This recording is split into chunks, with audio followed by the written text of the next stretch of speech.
Can it rain cats and dogs? Questions and answers about weather by Melvin and Gilda Berger. Illustrated by Robert Sullivan.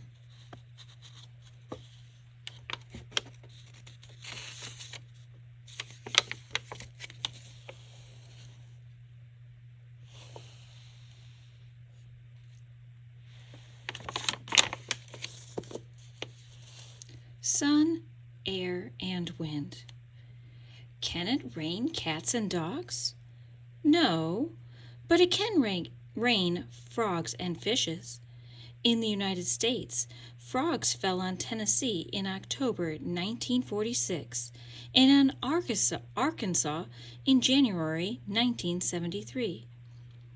Fish fell on Glamorgan, Wales in 1859, on Frankston, Australia in 1935, and on Louisiana in 1947, each during the month of October.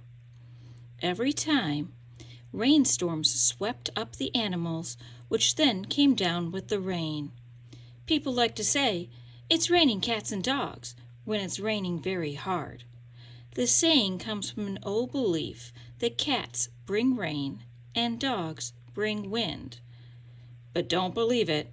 While it can rain frogs and fishes, it can't rain cats and dogs.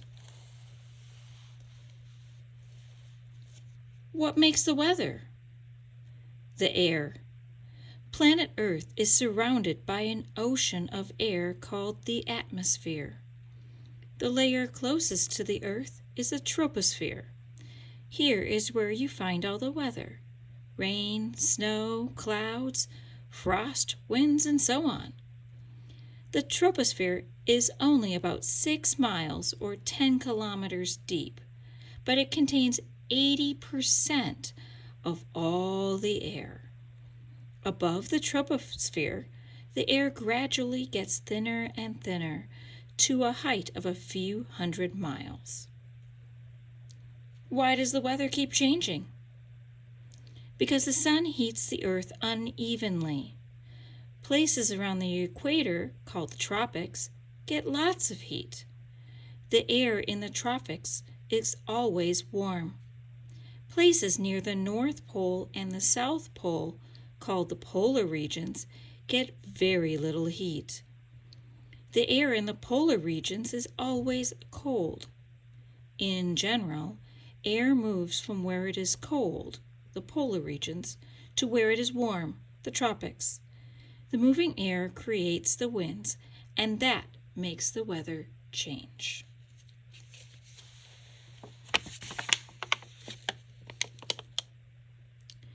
How does the tilt of the earth affect the weather?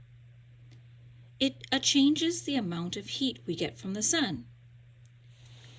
When our earth is slanted towards the sun, we get more heat. The temperature is generally high. It is summer. When our part of the earth tilts away from the sun, we get less heat. The temperature is generally low. It is winter. Well, what makes the tropics hotter than the polar regions? The direction of the sun's rays. The sun shines straight down on the tropics. The rays are very strong, making it very hot. The rays from the sun strike the polar region at a sharp angle. This spreads the rays out over a large area. It brings less warmth to the North and South poles, leaving them very chilly indeed. How does air move? Mostly in large blocks called air masses. Air masses move slowly from place to place. Wherever they go, they bring a change in the weather. Cold, dry air masses form over cold land areas and generally move towards the equator. They usually bring clear, dry weather. Cold, moist air masses form over cold ocean waters and also generally move towards the equator. They usually bring rain or snow. Warm, dry air masses form over the tropical lands and generally move away from the equator. They usually bring hot, dry weather. Warm, moist air masses form over warm bodies of water. They also move away from the equator. They usually bring clouds and rain showers. This is what it looks like for summer in the northern hemisphere.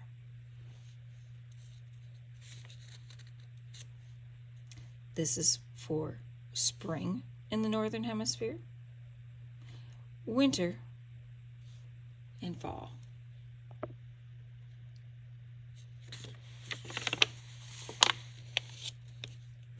What happens when air masses bump into each other? Well, they form a front. Most changes in the weather happen along the fronts. You can see the moving fronts on a weather map. A line with red bumps shows a warm front. It often signals bad weather. A line with blue spikes is a cold front. A cold front will cause bad weather as it passes, but good weather is often just behind it. What happens when a warm air mass bumps into a cold air mass? A warm front forms. The light, warm air slowly slides on top of the heavier, cold air. Clouds gather, and rain or snow may fall. After a while, the warm front moves away, the sky clears, and the weather gets warmer. What happens when a cold air mass bumps into a warm air mass? A cold front forms. The cold air slides under the warm air. There are clouds, strong winds, thunderstorms, and perhaps heavy rain or snow. Soon the cold front passes. The rain or snow stops, and the sky clears. The weather usually gets colder, but watch out in winter. Icy winds can blow for days after a cold front has passed.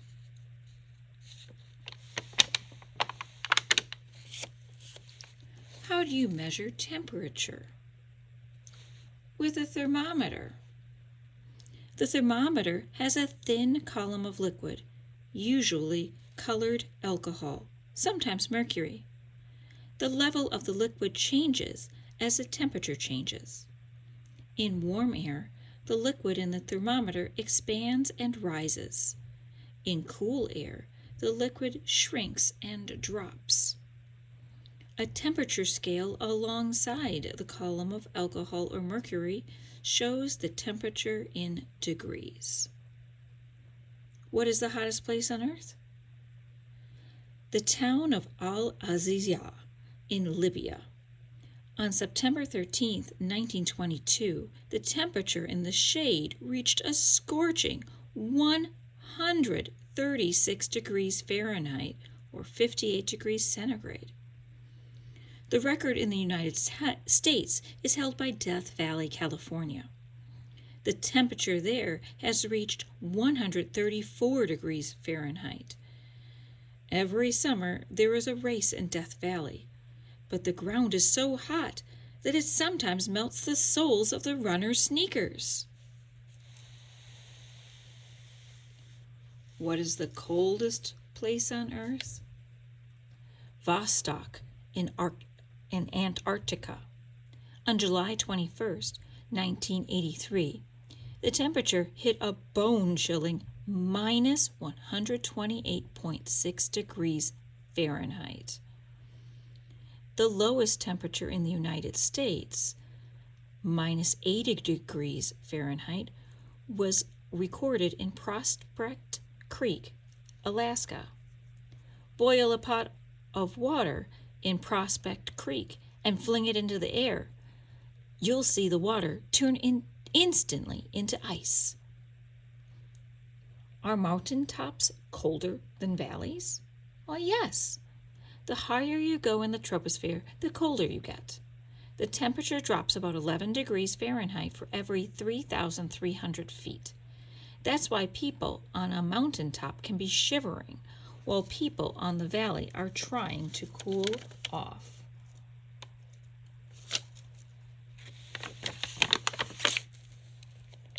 What's the difference between weather and climate? Weather is the condition of the air and the atmosphere at one time and place. A summer hot spell and a sudden winter storm are examples of weather. Climate is the usual weather in an area.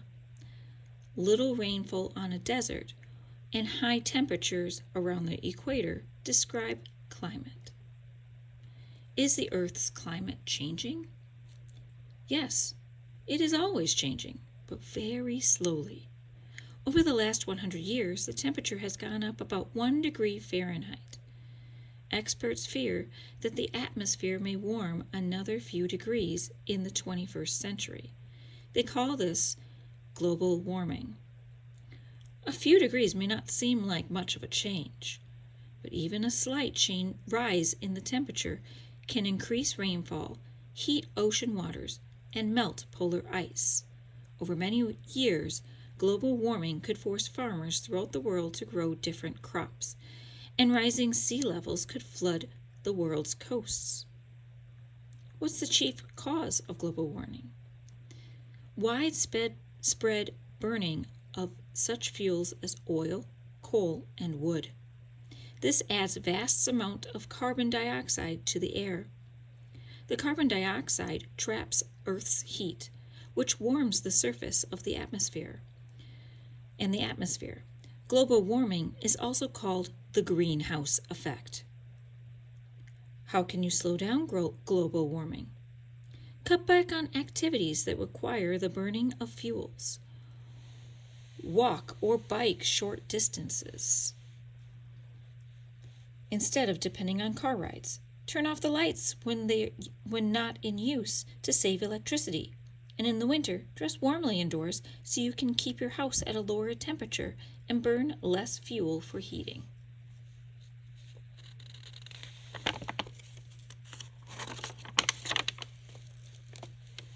Does the air have weight? It sure does. Right now, the weight of the air on your shoulder is about 1 ton. At sea level, the air presses down with an average weight of 14.7 pounds on every square inch. This weight is called air pressure. Why don't you feel the air pressure?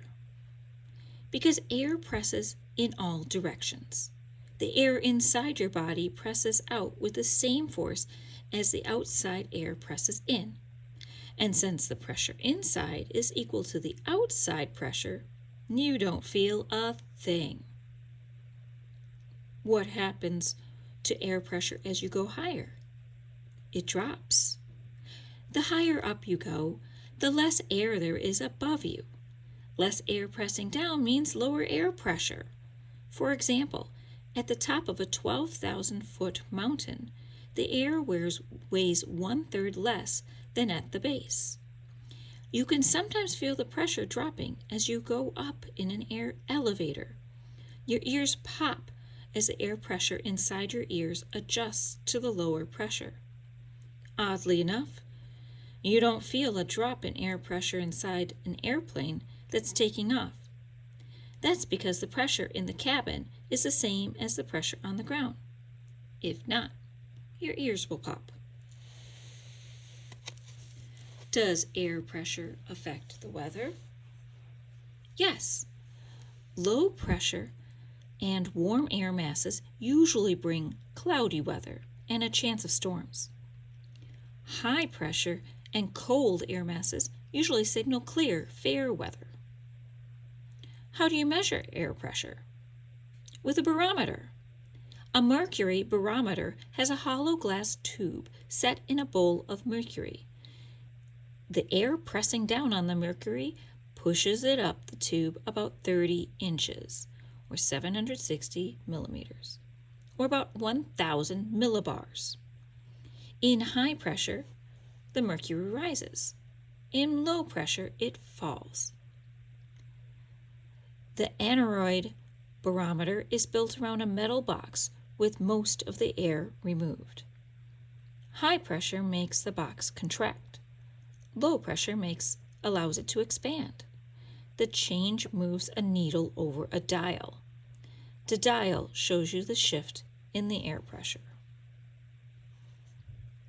Which animals are living barometers? Frogs. They can feel a drop in air pressure. As the air pressure falls, they croak more. A study in China shows that frogs are very accurate in sensing oncoming low pressure.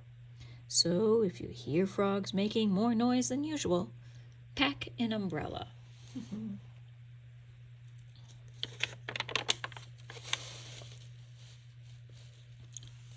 What is wind? Moving air. There is wind each time air flows from an area of high pressure to an area of low pressure. A big difference in pressure creates strong gusty winds. A small difference brings winds that are light and breezy. You can make a wind at home. Blow up a balloon. This puts the air in the balloon under high pressure. Now hold open the neck of the balloon. Feel the wind as the air pressure inside rushes into the low pressure air outside. Where are the windiest places on the earth? Commonwealth Bay, Antarctica, has winds that reach 200 miles an hour. These winds blow for more than 100 days a year. Winds just 1/3 as fast would blow you off your feet. The all-time record for wind over land was set on the top of Mount Washington, New Hampshire, on April 12, 1934. On that date, the winds raced along at 237 miles an hour. That's faster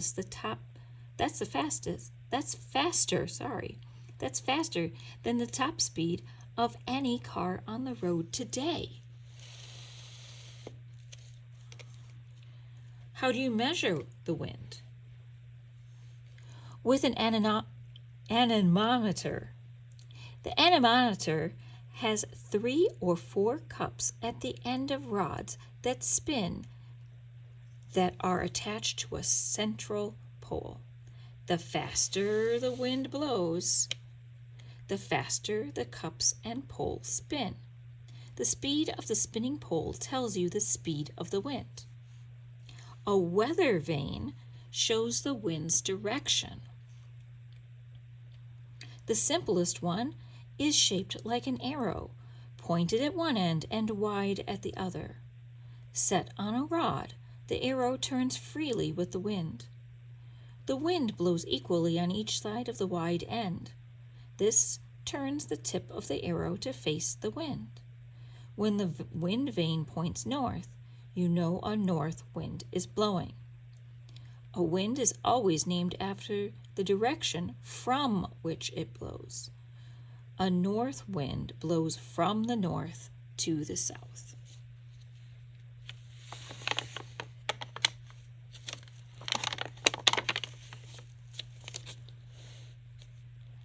Do winds always blow in the same direction? No, winds blow in all directions. But there are 6 bands of winds on Earth that generally blow the same way. They are called the prevailing winds.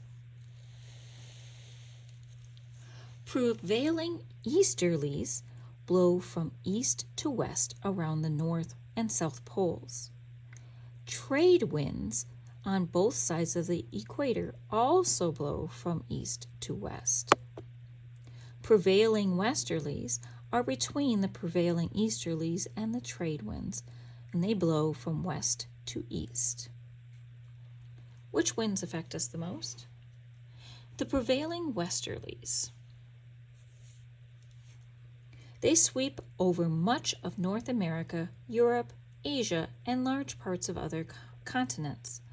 These powerful west to east winds carry weather systems with them.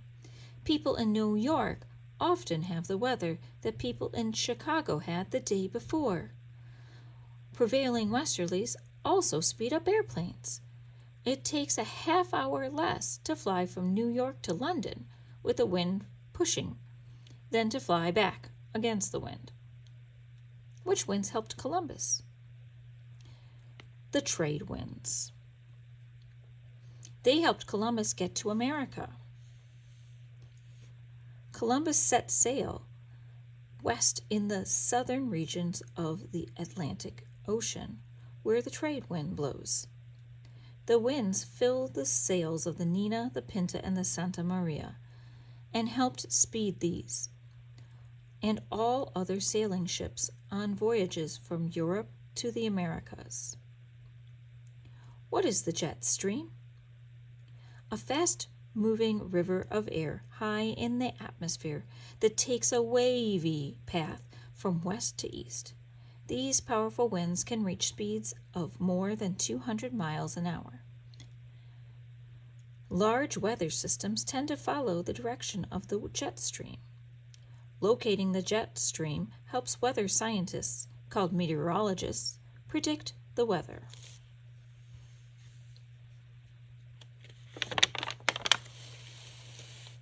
Do winds have other names? Yes. The Chinook is a dry, warm wind that blows down from the sides of the Rocky Mountains. It warms the plains east of the Rockies. The Santa Ana are similar to the Chinook, but blows in the Sierra Nevada mountains of California. A northern is a strong wind that blows from the north over the southern United States, the Gulf of Mexico, and the east coast of Central America. It can destroy boats and trees. During a norther, the temperature drops quickly. A monsoon is a wind that blows across the Indian Ocean and some other warm areas of the globe. In the winter, it blows from land to the sea. It reverses direction in summer season. A sirocco is a hot, dry wind that usually blows north to Europe from the Sahara Desert. The wind is loaded with dust and sometimes brings rain. A mistral is a strong, cold northerly wind that blows down the Alps and across southern France. It may blow 100 days a year and cause frost damage to growing crops. That is the end of the first chapter.